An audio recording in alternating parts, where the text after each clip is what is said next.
It's time to get the story behind the story. Interviews with newsmakers, newsbreakers, and Vermonters making a difference.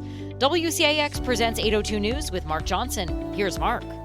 This August marks 50 years since Richard Nixon resigned the presidency because of his role in the Watergate scandal. In this edition of 802 News, sponsored by Red Hen Baking Company, we talk with Vermonter Garrett Graff, who's written the most comprehensive book about the crimes, the cover-up, and the downfall of the Nixon presidency. In his book, Watergate, A New History, which came out in 2022, Graff addresses many of the unresolved questions that have taken years to unravel as more information has become public. Questions including, why did Nixon get entangled in the cover-up of the break-in at the Democratic National Committee headquarters in the Watergate complex? Why did he secretly tape meetings in the Oval Office that ultimately led to his political demise? Who was Deep Throat, and what was his motive to help Woodward and Bernstein? And most importantly, how is the Watergate scandal still relevant today? For even those of you who are glued to your TV watching the Senate Select Committee hearings and can rattle off the names of the key players, Dean, Magruder, G. Gordon Liddy, Haldeman, and Ehrlichman, you'll discover something you never knew listening to this discussion.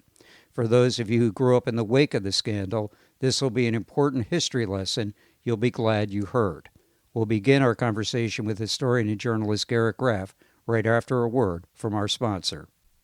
At Red Hen Baking Company, they believe pure, uncomplicated ingredients in the hands of skilled artisans are the building blocks for great food. They're dedicated to creating the best food from the best ingredients. You'll find an ever-changing lineup of delicious pastries, sandwiches, and soups at their beautiful cafe off Route 2 in Middlesex, just off I-89.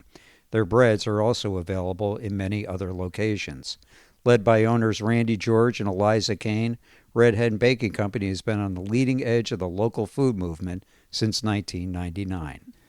50 years ago, on August 8th, 1974, Richard Nixon announced to the American public that he would resign the presidency because of Watergate. I actually watched the speech yesterday in preparation for our discussion, and the word that came to my mind was, it was just surreal. What is it about the Watergate story that continues to fascinate the American public? Because I don't think it's just me. To me, the Watergate story remains a source of fascination for sort of three reasons. One is the way that it burrowed into popular culture. The Robert Redford, Dustin Hoffman movie, All the President's Men, shaped the way that we look at this story in ways big and small over the decades since.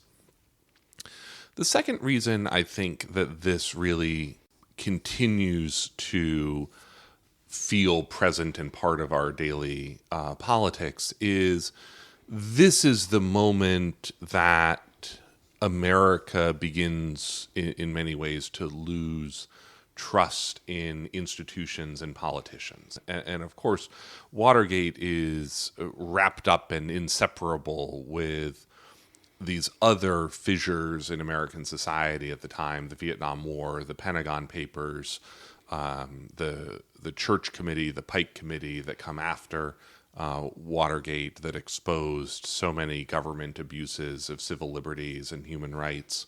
But really, up until Watergate, up until the Nixon administration, the idea that a president would lie to the American people was unthinkable. And you see that actually even in Democratic congressmen and Democratic senators in the midst of Watergate talking about, that they trust that the president wouldn't lie. The idea of impeaching a president seemed anathema to them. We can't impeach him. He's the president. And what becomes clear over the course of Watergate, of course, is, you have a president who is lying to the American people. You have a president who is part of a criminal conspiracy. You have a president who is part of a massive cover-up of abuse of power.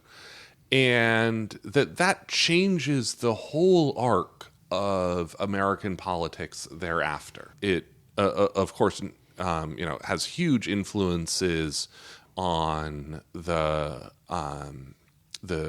media.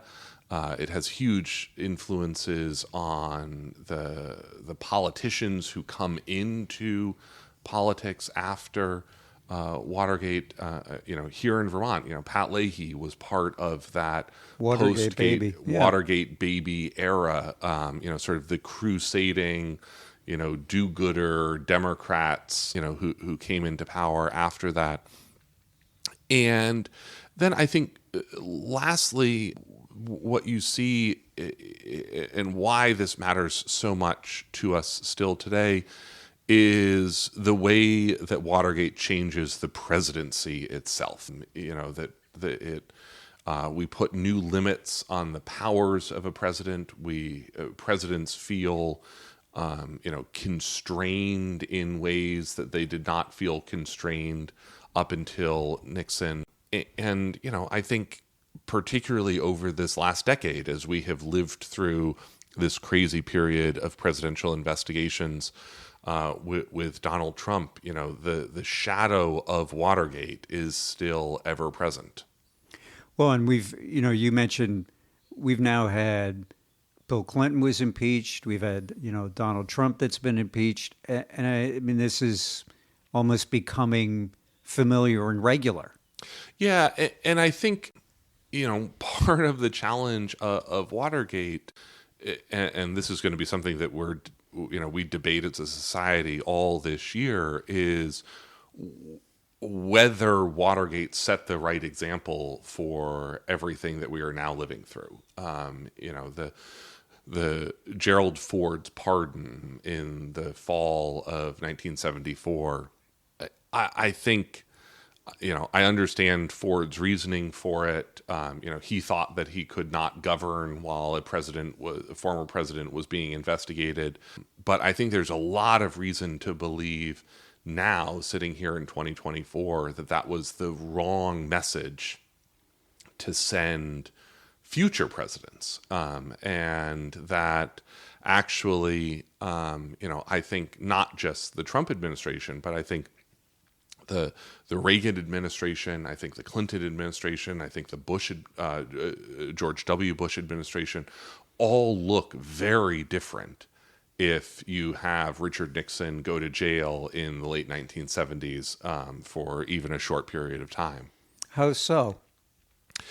I think you look at the way that Iran-Contra played out in the Reagan administration. I think you look at the way that some of those Clinton scandals play out. I think you look at how some of George W. Bush's scandals play out. And I think presidents would feel a very different personal responsibility for the work of their staff in the White House in some of those instances had Richard Nixon been criminally prosecuted for his role in the crimes and cover-up of Watergate. Not to mention that Ford lost the presidency probably because of that too, and Jimmy Carter wouldn't have existed otherwise. Absolutely, and of course, not for nothing, that would have probably answered that those legal cases would have answered in probably a very different way these questions of presidential immunity that we are wrestling with right now, that the Supreme Court today is ruling a set of powers in the modern era applicable to Donald Trump that I don't think anyone would have imagined or argued for in the 1970s. So fair to say Watergate has had a long tail, so to speak. Absolutely, and I think that's why this moment is still something that we talk about 50 years later. I'm fascinated you even took up this project. You're younger than I am. I grew up on Watergate. My mother made me. She said, history is being made. Get in here. We watched the Senate Select Committee hearings. I became a journalist because of Woodward and Bernstein. But you weren't even born when this happened.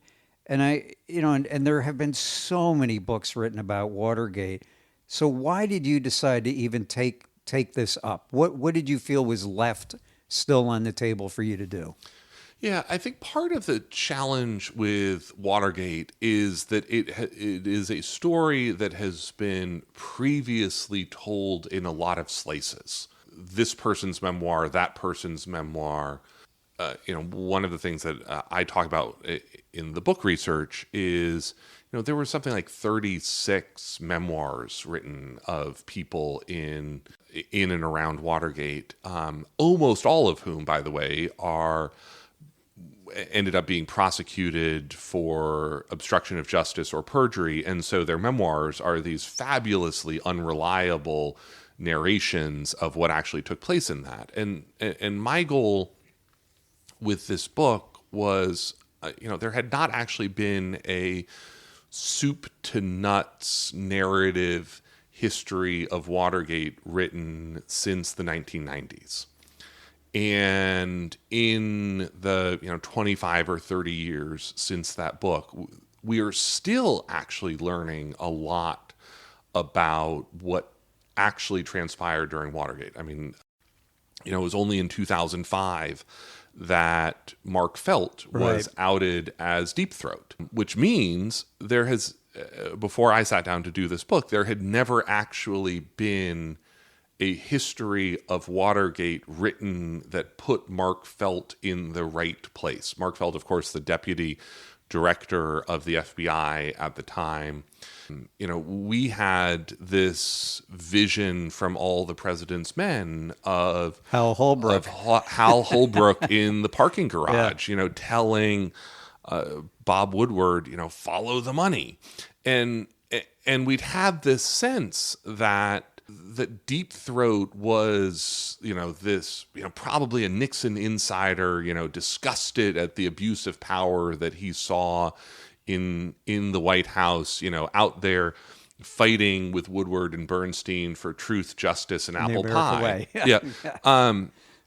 And that actually turns out not to be true at all. Now what we understand is that, Deep Throat was Mark Felt. And Mark Felt is someone that actually all of us have worked with at some point in our lives, which is he's the pissed off guy who thought he was going to get a promotion at work but didn't, and then devotes the rest of his career to sinking the guy who got the job that he thought he was supposed to get. That, Mark Felt in the 72 had thought that he was the guy poised to take over the FBI from J. Edgar Hoover. J. Edgar Hoover coincidentally dies 6 weeks before the Watergate burglary, and Nixon does the unthinkable and actually appoints an outsider as the new FBI director, brings in L. Patrick Gray. And so on the day that the Watergate burglary happens, Mark Felt is sitting there sort of bitter and angry that he didn't get the top job. And he starts sort of leaking to the press all of the different ways that Patrick Gray is screwing up the investigation. And what becomes sort of clear over the course of this story and is sort of the narrative that I'm able to tell now 50 years later that we had not understood at the time, is that in some ways, like, Richard Nixon's fall as president is collateral damage to the internal bureaucratic politics of the FBI, that actually Mark Felt doesn't really care about Richard Nixon at all. And that all he's trying to do is sink Patrick Gray. And so there are all of these fascinating moments where we now understand that Mark Felt knew actual damaging information about Richard Nixon that he doesn't bother to leak to anyone because he doesn't care about damaging Richard Nixon. He's just trying to undermine Nixon's appointee to the FBI. And so it's all of these sort of accumulated details and sort of texture and nuance that have only come together over, even the last 25 years that allow us now to draw a picture of Watergate that is sort of more clear and more comprehensive than anything that we understood at the time. One of the other like huge revelations that has sort of come out, which I'll do sort of the abbreviated version of because it is its own deeply entangled story, is, there has been for 40 years, 50 years, this question of, well, why didn't Richard Nixon just hang the Watergate burglars out to dry and coast on to the reelection? He wins reelection in 72. Loses Massachusetts and the District of Columbia to McGovern. I mean, that's part of the, you will look back at this through the rearview mirror of history and say, totally unnecessary. Yeah. It is the biggest presidential landslide in American history by the fall of 72. And Nixon, could have just hung these guys out to dry and moved on with, and, retired as one of the great presidents of the 20th century. But what we now understand, again, only in really the last 10 years, is why that doesn't happen. And why it doesn't happen is this own sort of thread that you have to pull, which is the thing that Nixon is actually trying to cover up is not the Watergate burglary in 72, but Nixon's own treachery in the 68 campaign. And what happens in the fall of 68 is that, this is the height of the Vietnam War. The whole reason Nixon is running in 68 is Johnson is totally broken by the war, drops out of the race in March, and does not run for re-election. And so it's Nixon and Hubert Humphrey in the fall of 68, the sitting vice president against the former vice president. And the Paris peace talks start in the fall of 68 as to end the Vietnam War. And Nixon realizes that the end of the Vietnam War is actually going to be bad for him electorally. And so he uses this Washington socialite named Anna Chennault to send a message to the South Vietnamese delegation at the Paris peace talks to stall the peace talks. And that basically, if the South Vietnamese stall the peace talks, Richard Nixon will give them a better deal when he becomes president. Yep. And to put that in a very fine point, he tries to keep the Vietnam War going in the fall of 68 for his own political benefit. It is sort of as close to treason. It is as close to an episode of treason as we have against any political figure in the 20th century in American politics. And he, in the final hours of the 68 campaign, Lyndon Johnson figures this out, thanks to the NSA tapping the South Vietnamese embassy. And he confronts Richard Nixon. Richard Nixon denies anything to do with this. And then the election happens, and Johnson sort of has this moment where he's like, look, I can't undermine the new president by saying that, the president-elect was conspiring with South Vietnam. I don't really want to admit that the NSA is spying on the South Vietnamese here in the United States. So, I'm just going to bury the whole thing. And he literally, puts it in a file folder and buries the whole thing. But Nixon knows that Johnson knows about this treachery. And this becomes this sort of Edgar Allan Poe telltale heart secret beating away at the heart of the 1968 presidential campaign. So fast forward a couple of years, and you get the Pentagon Papers. Right. And the Pentagon Papers should be the greatest political moment of Richard Nixon's career. There are 2 million words written in the Pentagon Papers, and not a single one of them is the word Nixon. They're all about the lies and mistakes of his two greatest enemies, John F. Kennedy and Johnson. So this should be a triumph. But what Nixon suddenly becomes concerned about is that if the Pentagon Papers leaked, the Johnson report on the Chenault affair might leak. So he goes into this panic with the leak of the Pentagon Papers in 71.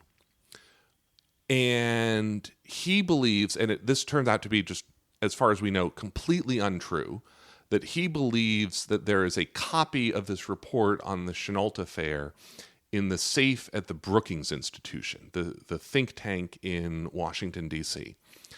And so on the White House tapes in the spring of 71, a year before the Watergate break-in, you have Richard Nixon on tape ordering the only break-in that Richard Nixon ever actually orders on tape, which is not the Watergate burglary in 72. It is the burglary of the Brookings Institution in 71.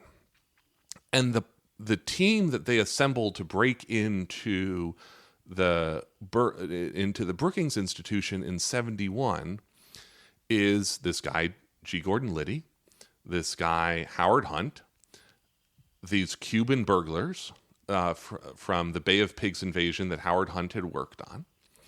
And they come up with this insane plot. I mean, this is probably the literal craziest thing that any president has ever been a part of in all of American history, where they come up with a plan to firebomb the Brookings Institution. And then they are going to purchase a fire truck, outfit it as a DC fire truck, outfit these Cuban burglars as DC firefighters. This fake fire truck with fake firefighters is going to respond to the firebombing of the Brookings Institution, and in the chaos of fighting the fire, break into the safe at Brookings and retrieve this report on the Chenault affair. A report, again, that does not exist. And the plot falls apart, not because anyone at any point in this says, this is an insane thing that a president of the United States should never be involved in. But as G. Gordon Liddy, sort of much to his frustration, finds, the White House is too cheap to buy the fire truck. And so this plot sort of all falls apart, comes together and falls apart in the summer of 71.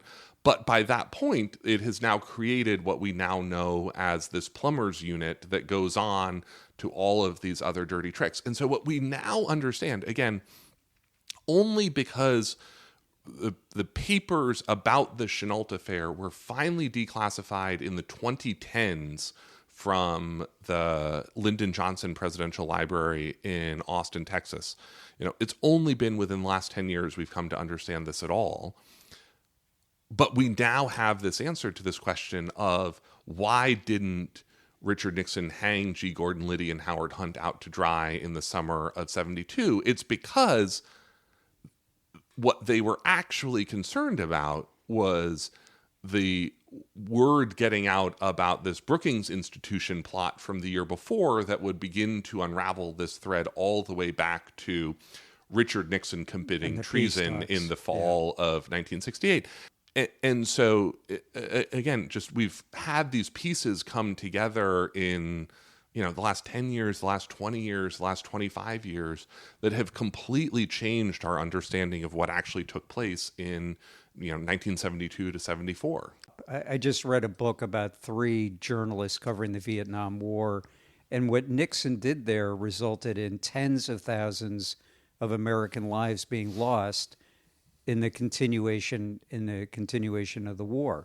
The other part of this too is that Daniel Ellsberg, who you mentioned, who leaked the Pentagon Papers, there was the break-in at his psychiatrist's office, which when I read your book, I finally understood that this kind of created this climate where the Nixon administration felt as though breaking into the Democratic National Committee headquarters later on was somehow not that big a deal. Yeah, and in fact, the break-in at the DNC headquarters on June 17th, 1972, was not even the first break-in of the Watergate DNC headquarters. The burglars were actually going back in for the second time because they had installed some bugs, listening devices, on a preceding burglary a couple of weeks earlier that were not working. And so they were coming in the second time to break in to try to fix the listening devices from the first burglary. And then their plan actually was the next night they were going to break into the McGovern headquarters and place some listening devices and rifle files. And again, because of sort of how cheap the Nixon campaign was in running this, G. Gordon Liddy, was already bringing in these burglars for the McGovern operation. And he was like, all right, to make this more cost effective, we'll do 2 burglaries in the course of this one weekend. So I'm only basically paying a one day per diem, rather than a 2 weekend per diem. And it's just what becomes sort of so clear is, what I sort of talk about in the course of the book is that what we think of as Watergate was not an event, it was a mindset. And that actually what we think of as Watergate and sort of shorthand as this burglary on June 17th, 1972, is really just one of an umbrella of about 12 or 14 distinct scandals, crimes, and conspiracies that unfold from 68 to 74 with some overlapping players, but sort of all being driven by, this sort of conspiratorial and criminal mindset and spirit that emanates from Richard Nixon's Oval Office. And that, again, the problem with the burglary in June of 72 when they're caught is not that burglary. It's that there are so many crimes and so many conspiracies already underway by that moment that the Nixon White House sort of can't figure out a path out of that one little scandal. And, I'm glad you mentioned the word mindset, because when I was talking to a few people about coming to talk to you and ultimately, what did in Richard Nixon, but really it was Nixon's paranoia. That's this constant theme. Talk a little bit about that. Yeah. And what's fascinating about this as you get into it is Richard Nixon, by almost any measure, would be among the most consequential presidents of the 20th century. He is on the national presidential Republican ticket 5 times from 1952 to 74, which is a record equaled in the 20th century only by FDR himself.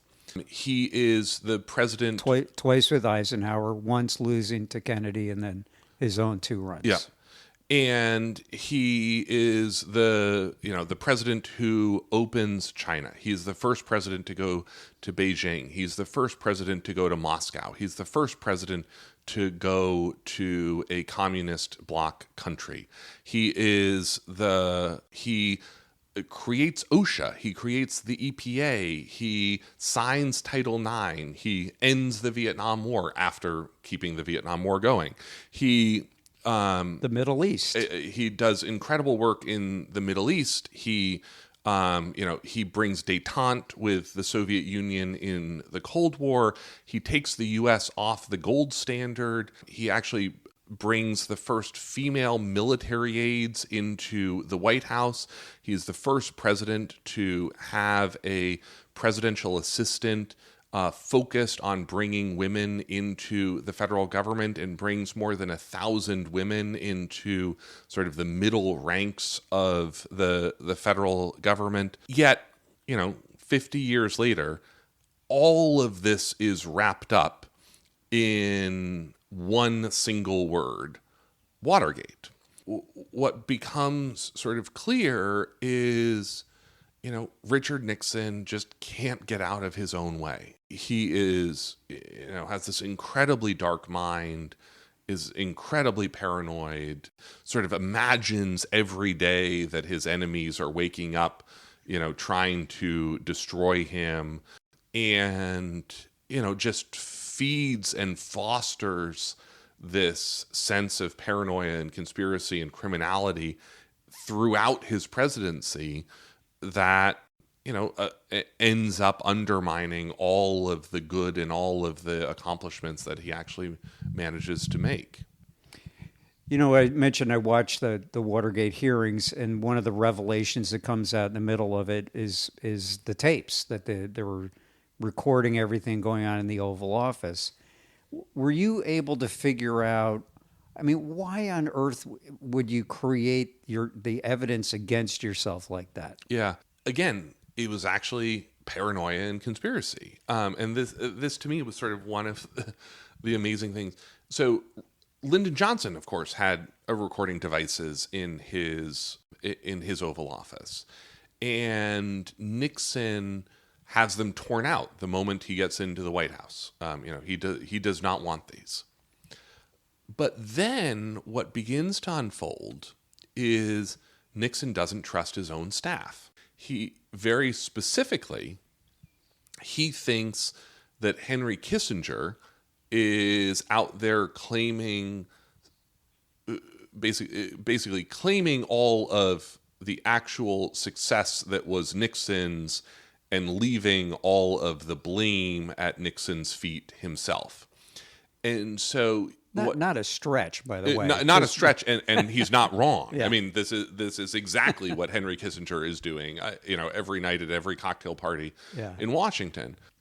But he begins to get concerned that he is having this amazing presidency. He is having all of this tremendous success, and that he fears he's not going to get credit for his own share of his administration's success. And so he secretly installs these listening devices, basically to create what he thinks is going to be the one accurate record of how great Richard Nixon actually is. He doesn't tell Henry Kissinger, he doesn't tell most of his senior staff that this is happening, because, the enemy that he is guarding against is his own staff, who, he feels sort of say one thing in the Oval Office and then go outside and disavow their same positions in the cocktail parties across Washington. And so, these tapes, which, are the thing that sink Richard Nixon in the end, are effectively, spring from the same well of paranoia and conspiracy that undermines the whole rest of his administration. And by the way, not for nothing, it's worth pointing out that under the new Supreme Court immunity ruling that we've seen just in the last couple of weeks here, the Watergate tapes would not be admissible anymore, that they would not be able to be part of a prosecution of a president. And, had that immunity ruling been in place in 73, 74, we might never have heard the tapes at all. Explain a little bit more on that. How was the recent decision, would that have excluded them? Well, what the recent decision does at a very simple level is it just excludes any evidence from a president's actual official acts. Any evidence that would get at the mindset of why and how a president makes the decisions that he or she makes. It is an unconscionable and unfathomable legal leap to me as a presidential historian that this is where we are. What's astounding to me is, not just that basically the Supreme Court has, in the last couple of weeks, legalized every single piece of Watergate, but that they also legalized Spiro Agnew's bribery scandal in the midst of this, which is, its own wild story, part of those, dozen or 14 different little criminals conspiracies that, in the midst of Watergate, in the midst of Richard Nixon's own unfolding presidential scandals, The vice president of the United States is being investigated for taking bribes in the White House. That basically he's been part of this kickback scandal dating back to his days as a Maryland county executive. And the Justice Department begins to investigate him. And it turns out that he's taking the payoffs in his White House office. And one of the ways that the Justice Department is able to prove that is the Secret Service keeps really good records of who walks in and out of the vice president's office. And so they basically have these like precise timestamps of when people were coming by to drop off bribes that were, established by the Secret Service visitor logs. And Spiro Agnew is forced from office in October 1973, clearing the way for Gerald Ford to be nominated as the vice president, and then, of course, 9 months later, become the president of the United States, the only man who has never been elected to either the presidency or the vice presidency to hold the presidency.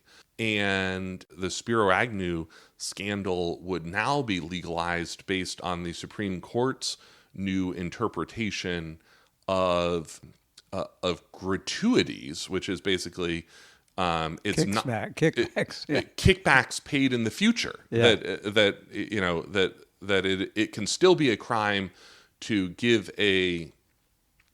an official a bribe where you're sort of paying them up front to do something, but a mere gratuity where you're sort of paying someone as thanks for the thing that they have already done in public office turns out not to be illegal anymore in the Supreme Court's insane rewriting of American history.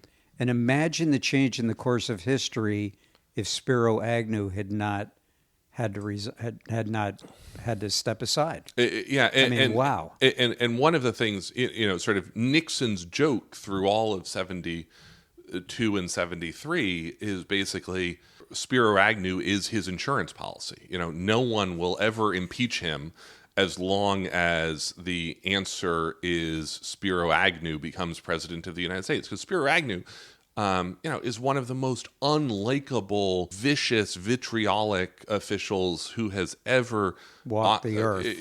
Walked the earth, and that he was, Nixon really believed and was probably right that there was nothing that the Democrats in Congress would ever do to him if it risked Spiro Agnew becoming president. Let's stay on this for a moment. I mean, one of the things that strikes me, being the age that I am, is the number of phrases that have come out of the Watergate. Deep throat is now common. Every scandal, whether it's something that happens at the Vermont State House, everything ends in a gate. The cover-up is worse than the crime. I mean, all these different things. And one of them is that Watergate was nothing more than a third-rate burglary. And I wonder now, with 50 years of perspective looking back on it and seeing some of the things that have happened in the past 50 years, including the last 4 or 5, where we rate Watergate compared to some of these other actions. Yeah, and I think what we now can understand is, one of these phrases that has come out of Watergate that, you hear in every crisis communication situation is the cover-up is always worse than the crime. And I think that there's this sense in the sort of mythology and lore of Watergate that, what sunk Richard Nixon was the cover-up of the burglary and not the burglary. The burglary itself was, this third-rate hack job.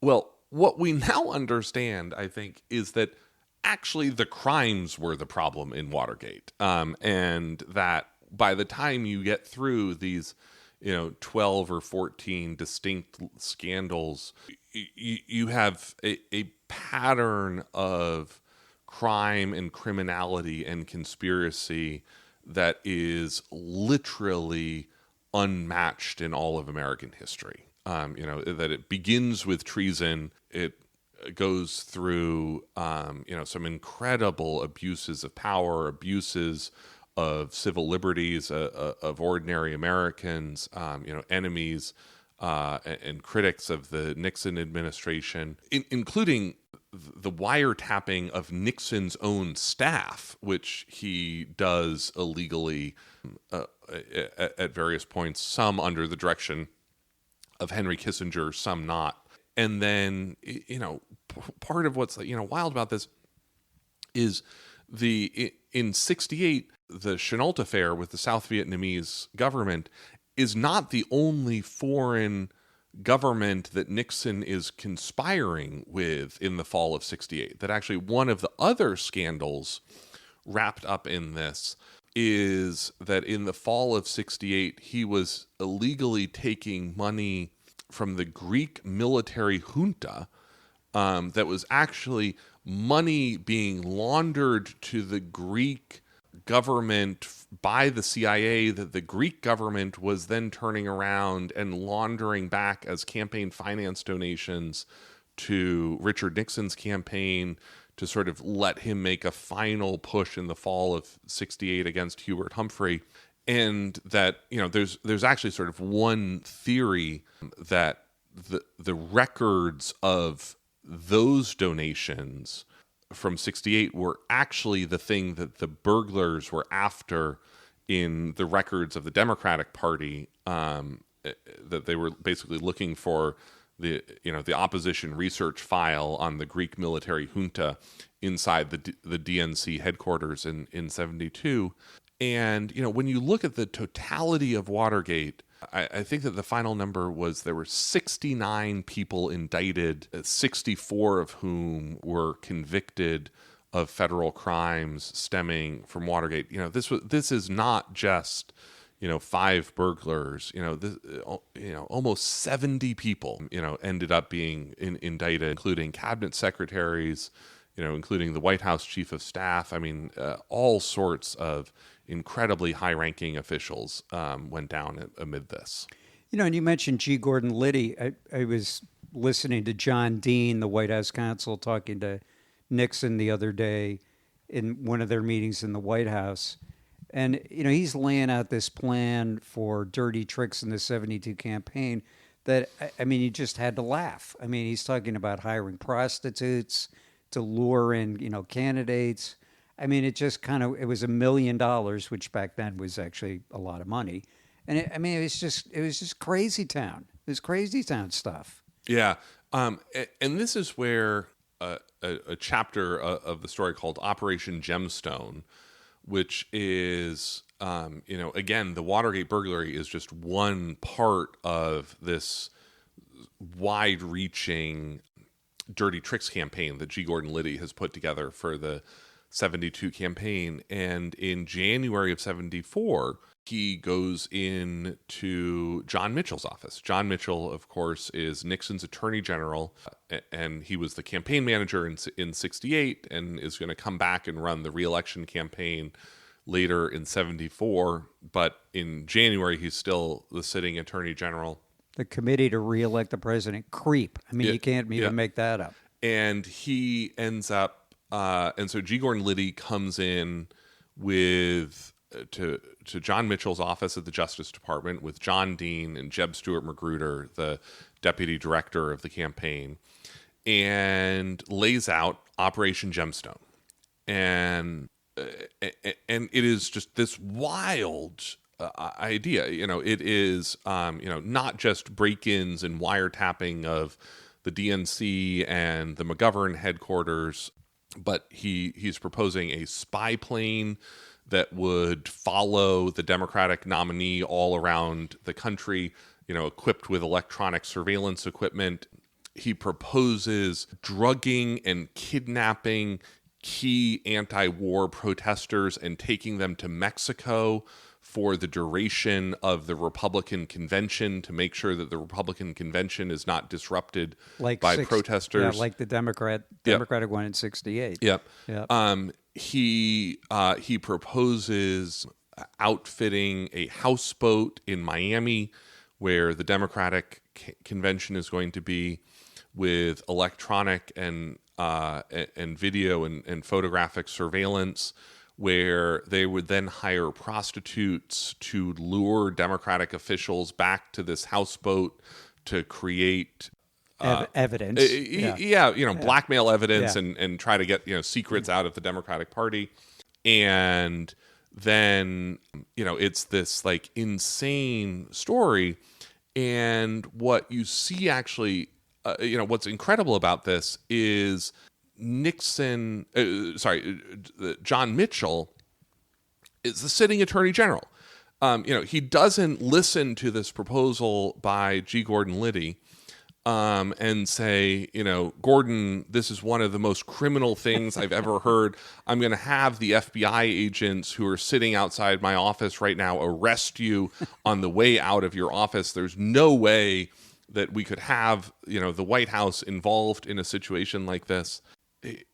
He sort of takes the pipe out of his mouth. He's sort of a famous pipe smoker. Takes the pipe out of his mouth and goes, Gordon, this is a little bit more expensive than I'd like to devote to this. Can you come back with a plan that's about half as much of this? And then and that's exactly what Gordon does, is he comes back a couple weeks later with a plan that's sort of scaled back. John Mitchell again does not say this is still wildly criminal and awful and you need to stop and cease and desist. He says this is still a little bit more than and so basically the story of the spring of 74 is Gordon Liddy getting increasingly frustrated at how cheap the committee to reelect the president is. But no one ever actually telling him no. Who knew that Nixon was making these tapes in the White House? Were there any? I mean, did John Dean know? Did any of his staff? Did anybody know? Who knew? Very, very few people do. And John Dean doesn't know. Well, Rosemary Woods had to have known, his secretary, right? Because she typed up the transcripts. She knows. And, basically the Secret Service and the others, technicians who sort of run the tapes are aware of it, but effectively none of the conspirators are aware of these tapes.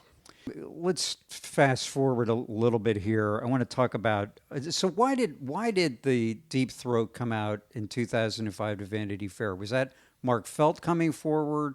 Was he discovered? How did Deep Throat get uncovered? So it's a story that I think we still don't quite know I still don't think we actually really understand the full truth here. The story of Mark Felt comes out, it's written by sort of a family friend of Mark Felt's, published in Vanity Fair in the spring of 2005. Bob Woodward then sort of immediately confirms it in, his own writing. He writes a book. Mark Felt sort of, quote unquote, writes a book as well. But the truth of the matter is, by 2005, Mark Felt is not well. And he never gives a single interview that in any way explains or confirms that he is Deep Throat. We don't have sort of Mark Felt in his own words ever talking about, his decision to be Deep Throat or how all of that came together, sort of, et cetera, et cetera. Watergate is a land of shadows and conspiracies within conspiracies. And there are still people who sort of doubt that Mark Felt was Deep Throat, yada, yada, yada. I, after all of my research and work on the book, I think that I think that sort of all of the following are true, which is there was a source known to Woodward and Bernstein as Deep Throat who was Mark Felt. At the same time, what we sort of in the lore of Watergate now attribute to Deep Throat, quote unquote, I think probably actually came from a wider network of not just Mark Felt himself, but other FBI officials who were loyal to Mark Felt. Gotcha. That I think that one way to think of Deep Throat is that it's sort of the Felt faction of the FBI. Because there are a couple of instances. Composite, maybe. Yeah. It's a little bit complicated because there are sort of a part of the conspiracy is, Mark Felt is a composite of a bunch of different insiders, or Deep Throat is a composite of a bunch of different insiders. And I don't think that that's actually true. I think it's not that it was like a little bit of Halderman and a little bit of Dean and a little bit of Felt. I think it was sort of all Felt in his faction. But that there are a couple of instances where there's information attributed in Woodward and Bernstein's book to Deep Throat that probably couldn't have actually come from Deep Throat because of Mark Felt's own position at the time. I think part of this is also, Woodward and Bernstein, I don't think ever thought that Deep Throat would be as iconic as he was. And, I think that, they were young reporters, they had sort of basically already sold the movie rights to this book as they were writing it and were, trying to write it in a particularly cinematic style. And, I think they sort of got, they might have sort of, I wouldn't say they played fast and loose with Deep Throat, but I think that they might have fuzzed up some edges of it. I love that. Fuzzed up. That's a great phrase.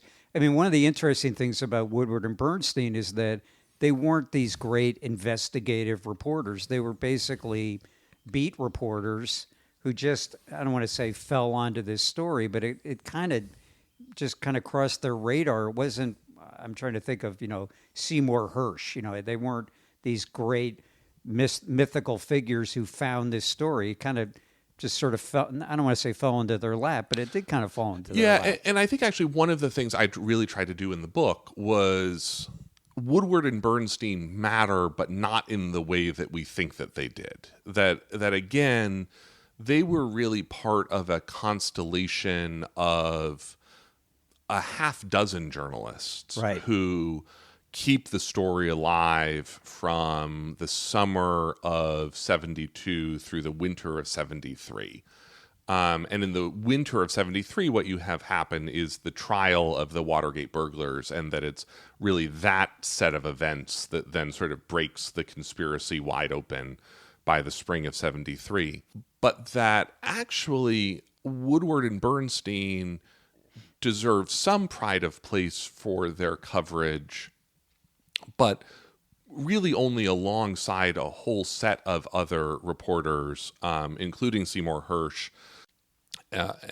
and another reporter at the New York Times, and then Jack Nelson and Ron Ostro from the LA Times, who are actually the first ones to break in the fall of 72 the story of sort of the other conspirator in the burglary, named Al Baldwin, who's a former FBI agent, and get sort of the first person testimony of the criminal conspiracy behind Watergate. And then, of course, it's Seymour Hersh that actually breaks the word of the burglary, the hush money being paid to the burglars in the winter of 73 that, again, helps break the whole conspiracy forward. And so Woodward and Bernstein then, interestingly, basically disappear from the second year of the Watergate story because they're off writing All the President's Men while the sort of second half of the Watergate story unfolds. Wow. I mean, that's incredible. Did they get anything wrong? I mean, were they giving credit for information they shouldn't have been? I don't, you can nitpick here and there. I don't think that there is meaningful things that you can sort of cite them for getting wrong. I mean, there are a couple of things that they bungle over the course of the reporting that, stories that they actually tell in their own book. But to me, I think the bigger corrective to the myth and mythology and lore of Watergate is really just recognizing that it is this constellation of a half dozen journalists who all deserve credit alongside Woodward and Bernstein, but 4 of the 6 don't end up having a movie with Robert Redford and Dustin Hoffman made about them. Yeah, that helps. One of the other things I wanted to ask you about in terms of Woodward and Bernstein, I've read talking about trust in the media, which is not in good standing today. After Watergate, there was something like 74% of the American public trusted the media, and a lot of it has to do with Woodward and Bernstein and presumably, I guess, some of the other news outlets that you talked about. And today that number is in, I think it's the high 20s. Can you just talk about what that, how you feel about that and what that means? It's not great. I mean, I think that's the big challenge. What has... And let me just interrupt. I mean, that's why as I mentioned, got into journalism. Every reporter who's my age or within 10 years of my age all, wanted to be the next Woodward and Bernstein or whatever. To me, I think part of the challenge is the collapse of faith in institutions that that begins to drive, that collapse of faith in the media after Watergate is, it's about the presidency, it's about the press, it's business, it's the Catholic Church. There's a lot of reasons for people that they're not wrong, that the institutions that they used to have faith in and trust, betrayed them and betrayed, the sort of ordinary people over the last 50 years. The story of the collapse of faith in the media, though, is also applicable, and I think it's important to sort of name and call out, is the result of a very deliberate partisan strategy, primarily coming from the right, to tell people not to trust the media. And that as America has grown more polarized over the last 50 years, it is, the media has been made into a very specific political enemy, and that there has been a sustained campaign against it. And I think that that's impossible to disentangle from that story over the last 50 years, in part because I also think sort of one of the things that campaign by the right to undermine, sort of the so-called, liberal mainstream media, one of the effects within newsrooms has been, editors and journalistic institutions trying to overcorrect for what they are perceived as being their liberal bias, to be sort of extra tough on Democrats in ways that they are not actually day-to-day tough on Republicans. And of course, the classic example of this is, the sort of Hillary Clinton but her emails coverage of 2016, where, I think the, sort of many institutions, but particularly the New York Times, way overinflated the Hillary Clinton's email scandal, and were sort of allowed themselves to be used by bad faith actors to undermine Clinton's candidacy in the face of the American public. And so, again, I think part of the challenge of the collapse of Americans' faith in media is both a calculated campaign to undermine faith in the media, but then I also think that the media bears a fair bit of responsibility itself for its own conduct that has undermined Americans' faith in some of these journalistic institutions. Fox operates in a different information environment that is not beholden to sort of the basic tenets of journalism as we would understand them. You saw that in the coverage of the 2020 election and the $800 million settlement that Fox had to pay for its lies around the election. Turn on Fox on any given day, and you can see, their hosts and anchors, actively lying to their audience. You started this. We talked about trust in institution. We were just talking about the press, and here we are in 2024. Do you think that there's any way to get back that confidence that Americans can have in these institutions, including the Congress, the presidency, the Supreme Court, or three major branches of government? I am not optimistic, and I'm not optimistic because of I think how poisoned that information environment has become over the last decade, and poisoned both by partisan actors, but also by the way that since 2020, social media companies have largely abdicated what were actually some pretty robust content moderation and trust and safety efforts that had been put into place post 2016, and by the way that the U.S. has for sort of a mix of bureaucratic and political reasons, basically given up the fight to keep foreign actors from trying to influence our own elections. That actually, as you and I are speaking, the Justice Department just interrupted and disrupted a network of 1,000 social media accounts on Twitter that were spreading disinformation for about U.S. elections by a foreign actor. And as we look ahead to this fall, Russia's going to be playing in disinformation in this election. Iran's going to be playing in disinformation in this election, and China's going to be playing in disinformation in this election. And that was something that surprised us in 2016. That was an actual,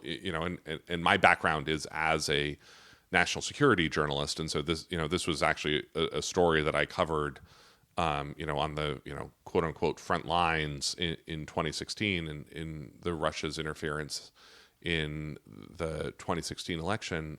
In the wake of 2016, when the U.S. and the U.S. intelligence communities and U.S. law enforcement were genuinely surprised by what had taken place by the Internet Research Agency and the GRU, the Russian GRU, targeting our election, there was a real effort to combat that by 2020, and it was successful. And the social media companies had put into place a lot of policies and teams and procedures and tools to identify that. There was a lot of work by civil society groups to identify and shut down those bad actors, and the U.S. government was actively involved in that fight. And all of that has been dismantled for various reasons heading now into 2024. And I don't see how we get that back now. And to me, the sort of challenge of all of this is I don't know how we clean up the information environment about our politics right now in a way that America can have the organized and thoughtful discussions that a democracy needs to have about policy and politics and people. And the Russians are getting involved in the election. Is it something as simple as who's going to turn on and turn off the spigot on places like Ukraine, or is it something more complicated than that? I think each of those actors has a different reason that they want to get involved. Russia very much wants Donald Trump back in the White House. It is, Donald Trump, on day one is going to, start unwinding, not just the U.S. help to Ukraine, but, broader U.S. engagement in NATO. China is actively working to undermine American politics and America's sort of influence in the world, not necessarily for any partisan reason or another, but because China is on the march itself, and undermining democracy is good for China. The more sort of disorganized we are at home, the less organized we are going to be as China rises in Asia and across the Pacific. Iran, we might see a slightly different direction with a new president coming in. I'm not optimistic there, but Iran, is always looking at its regional politics and Israel and the war in Gaza, and how that can be a fissure in American politics here at home, and anything that it can do to undermine Israel in its region and how that translates over here.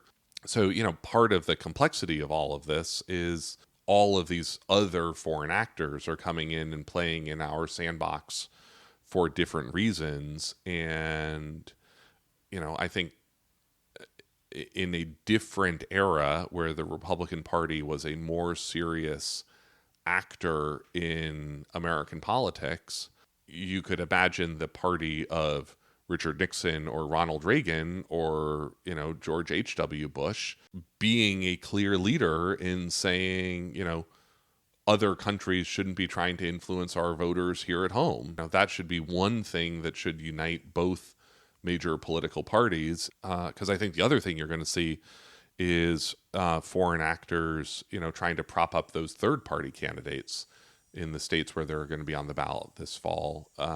Cornel West, Jill Stein, Robert F. Kennedy Jr., because, to them, anywhere that they can sort of undermine the two major parties is going to help throw, American politics deeper into chaos this fall. So when I read your book, I gobbled it up like a bowl of M&Ms. I mean, it was my life. I grew up with the Watergate hearings, as I mentioned. It had a huge influence on what I did and what I became, a journalist. And I'm wondering what somebody who's 25 or 30 or 35, how they view the legacy of Watergate, if they really understand the long tail that it's had. I think, to me, the story of Watergate still matters today to a new generation, or should still matter to a new generation, because it is the story of the system working. I often joke that I write books that should be history but end up as current events. And that this Watergate history is simultaneously a story of, a presidential scandal 50 years ago, but it is also the story of why one of the bedrock principles of the United States is no man is above the law.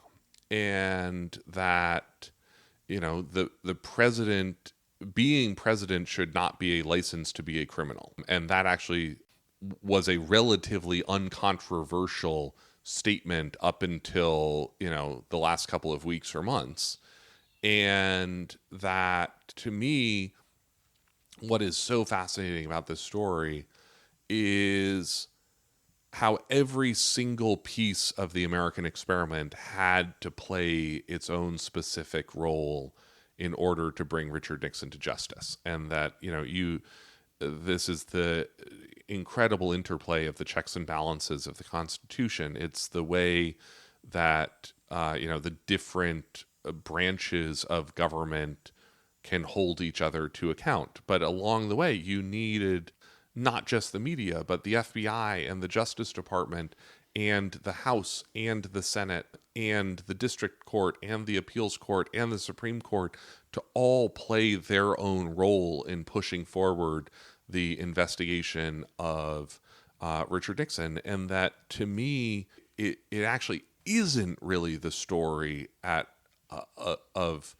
the crimes of Richard Nixon. It is the story of how the American system can bring a president to justice. That wraps it up for this edition of 802 News, sponsored by Red Hen Baking Company. Thanks to Garrett Graff, and thank you for listening.